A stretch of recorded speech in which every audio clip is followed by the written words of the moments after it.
د افغانستان حکومت زبردست فیصله کړې د شهید عثمان کاکړ په حق یې څه وکړل. سلام ستړي مشئ. د کوزې پښتونخوا ملتپال سیاستوال د لوی افغانستان ارمانجن د لر او بر پښتنو په درد غمجن شهید عثمان کاکړ لالا چې څو ورځې وړاندې پاکستاني ادارو په خورا ظلم سره په شهادت ورساوه او لر او بر افغانان د نوموړي په مړینه سخت ودردېدل. له پښتونخوا را دې خوا په افغانستان کې د نوموړي غیبانه جنازې وشوې او هغه د پښتون افغان قوم میړنی شهید یاد کړ. تازه یوه بله زبردسته فیصله شوې چې د عثمان کاکړ لالا نوم به ژوندی وساتي.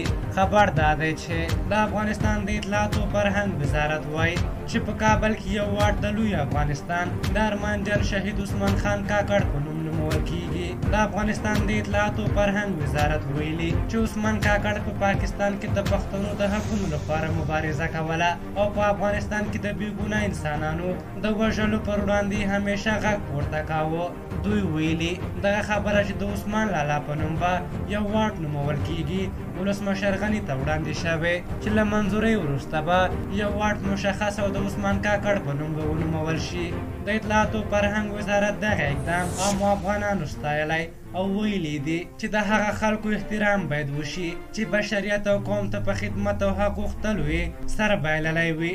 دوی وایي عثمان کاکړ تل د بې انصافیو او پر پښتنو د ظلمونو خلاف غږ پورته کړی و او خپل ژوند یې د لر او بر پښتنو د یو ځای کېدو او د پښتنو د حقونو د ترلاسه کولو لپاره وقف کړی و.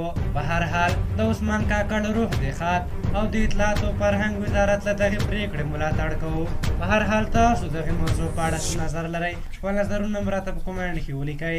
که زموږ ویډیو مو خوښه شوې وي ضرور لایک کړئ. تر بیا ستاسو شفر ته راځم په لویه بخښونکي خدای مو سپارم. د الله په امان.